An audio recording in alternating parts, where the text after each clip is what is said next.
SD, TK, ibu hamil, dan ibu menyusui. Kelompok ini adalah akan menentukan 10 tahun ke depan atau barangkali 20 tahun ke depan bagaimana bangsa ini akan bersaing dengan bangsa lain. Itu yang penting. Kami turunkan bagaimana sekarang dengan makan gratis itu. Teman-teman semuanya saya sampaikan bahwa jika kita berikan uang Rp10.000 untuk saya jajakan di warung Padang, gak akan pernah dapat, gak akan pernah. Justru pemerintah memberikan sebuah kolektif program atau perencanaan di mana dalam perencanaan itu akan ada cross subsidi dananya yang Rp10.000 itu pada siapa? Karena pada kelompok-kelompok ini SMA, SMP, SD, TK adalah jumlah kalori atau kebutuhan per hari per orang berbeda. Cross subsidi namanya.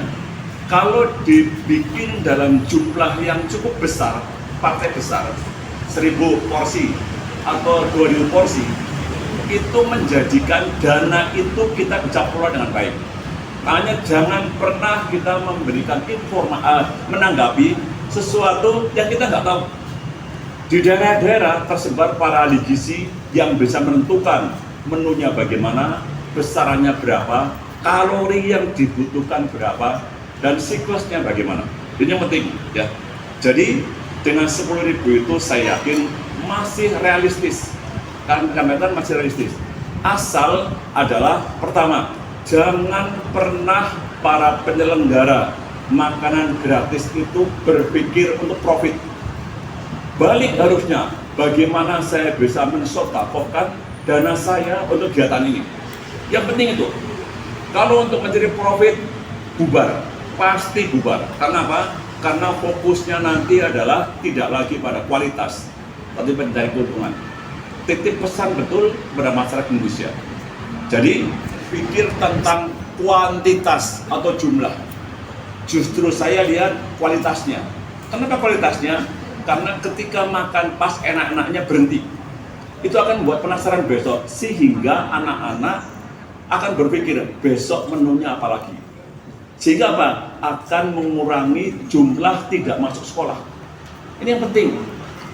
Dengan menu yang terbatas dan kualitasnya enak itu, maka tidak ada waste. Istilah kami waste adalah sisa makanan. Gak ada, karena makan dihabiskan semuanya. Daripada kita membuat satu menu yang besar, dimakan diacak-acak sama anak-anak.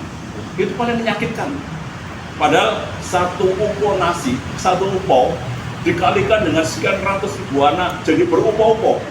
Banyak sekali. Ini yang penting. Nanti pertanyaan nih, Prof. Bejo, ya, atau kebijakannya dengan Prof. Kumoro. Ini yang penting, saudara sekalian.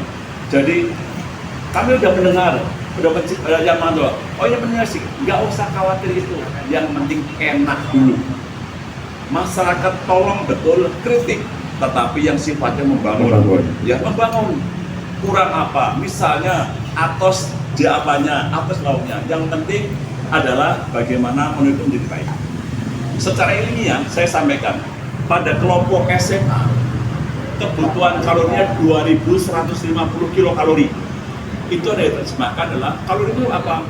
Untuk tersenyum, untuk jalan, untuk bernapas, untuk apa saja kalori satuannya.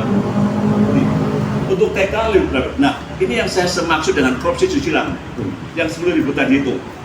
Dan andai kata kita hanya makan 1 dari 3 kali makan 2.150, berarti sekali makan 700 kilokalori. Kan itu diwujudkan andai kata terjadi apa? Bisa nasi, bisa ubi, bisa jagung, bisa kentang, bisa mie. Saya katakan terakhir, jangan sekali-sekali hanya memberikan mie saja, nggak ada temennya. Tapi mie pakai sayur, pakai telur, ya kan? Apa tuh pakai cacahan daging, jangan sampai mie saja. Ini penting. Yang ada kesalahan, orang mengatakan mie itu berbahaya. Saya katakan iya, kalau mie doang. Saya ulang nih, kalau mie doang. Tetapi kalau mie ada temennya, mie, telur, sayur, bahkan kasih pepaya, kasih apa lagi? Daging, jadi lengkap. Kadang-kadang orang hanya bilang mie saja. Ya, tolong ini. Ini yang penting. Jadi kalau kita sampaikan, apakah itu cukup? Saya yakin realistis masih. Dengan catatan konsumsi di masih. Yes. Oke, terima kasih. Jadi terkait dengan tadi yang dikatakan oleh Prof. Kuntoro bahwa terkait dengan stunting. Pertama, program ini adalah bukan program jangka pendek. Tetapi sepanjang masih ada bangsa Indonesia, harusnya itu program berjalan. Harusnya. Kalau hanya cuma setahun, 2 tahun, 3 tahun, berhenti, udah bubar. Saya contohkan, saya punya penelitian kohort pada anak-anak stunting dan kecerdasannya di bawah 92 IQ point. Tempatnya di daerah Sleman. Mereka adalah pada kelompok yang garis kemiskinan di bawah. Saya coba memberikan tambahan, yaitu waktu itu dengan menggunakan telur sebagai pengganti susu. Kenapa? Karena telur lebih mudah dikelola daripada susu. Kalau susu dibuka langsung bisa ada terkontaminasi. Kalau telur tidak. Telur itu saya ceplok, saya dadar. Kalau telur dadar, berarti satu telur itu kalau dadar akan menyerap 10 mg minyak. 1 mg minyak itu 9 kilokalori. Andai kata 10, ada 90 kilokalori. 90 kilokalori itu sama dengan 2 centong nasi. Sekalian, tolong ini, dicatat. Ya. Dan tanpa ada proteinnya. Kita berikan 5 bulan, crossover design. Hasilnya bagaimana? Mereka punya kecerdasan kognitifnya meningkat dengan baik. Tapi yang paling spektakuler adalah ketika dia tidak menjadi stunting lagi. Karena apa? Pertumbuhannya normal. Pada kelompok mana? Pada kelompok usia di bawah 2 tahun. Makanya namanya golden period. Dari mana itu? Dari 0 kandungan ibunya waktu mau melahirkan sampai dia 2 tahun. Kenapa? Makanya program stunting sasarannya adalah 1000 hari pertama kehidupan. Andai kata program makan bergizi ini sasarannya pada ibu hamil dan ibu menyusui ditambah dengan TK, SD, SMP sangat tepat. Sangat tepat, Pak. Kenapa? Mereka masih butuh pertumbuhan. Makanya kami sebutkan tidak lagi 1000 hari, tapi 8000 hari pertama kehidupan. Dari mana? Remaja putri. Ini yang penting siklusnya yang disampaikan dulu. Nah, terus bagaimana sekarang? Kalau andai kata kita kaitkan dengan tadi berapa kali? Kalau andai kata ibu hamil dengan makanan bergizi yang cukup, saya yakin ibu hamil tidak akan pernah anemia. Karena salah satu penyebab pertumbuhan gagal pada anak-anak yang dilahirkan adalah ibunya anemia. Di Indonesia, tolong saya sampaikan, 48% ibu hamil anemia.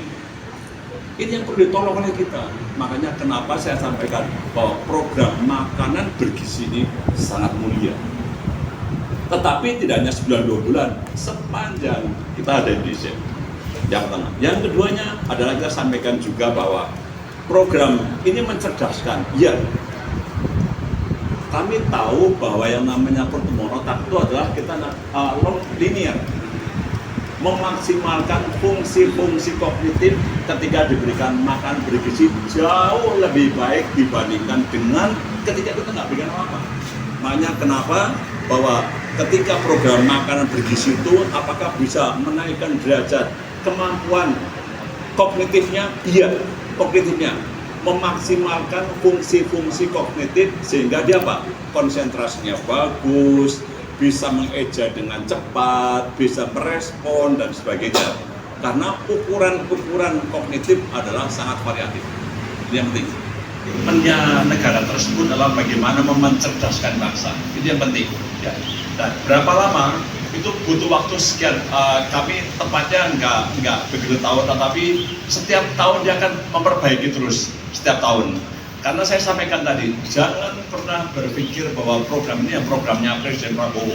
Jangan sampai. Tetapi kalau bisa, terus berkelanjutan, diteruskan. Karena apa? Ini adalah program membangun SDM. Jadi nggak main-main membangun SDM. Artinya apa? Kalau di India, itu programnya adalah untuk anak-anak miskin. Itu Pak.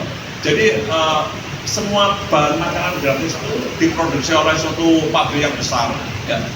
Dan memproduksinya itu per hari itu bisa 50.000 pack, bahkan 100.000 bagikan, dan sampai ke mulut anak-anak itu masih hangat. Ternyata itu adalah program yang sangat panjang dan lama dan selalu dievaluasi. Jadi kalau kami, kalau setahun 2 tahun mungkin sampai programnya Presiden selesai ini, Pak Prabowo 5 tahun sekarang selesai. Itu mungkin masih baru tahap-tahap awal.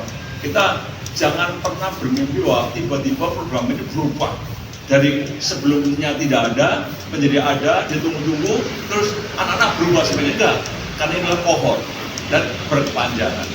Ini jadi kami tetap optimis bahwa kalau andai kata seluruh elemen masyarakat mendukung programnya pemerintah dan para pejabat yang menggantikan presiden berikutnya adalah tetap konsisten, saya yakin Indonesia akan sejajar, kesehatannya, kemampuannya, bahkan prestasinya akan sama dengan negara-negara yang maju di dunia. Terima kasih Mas Adi. Terima kasih Pak Toto.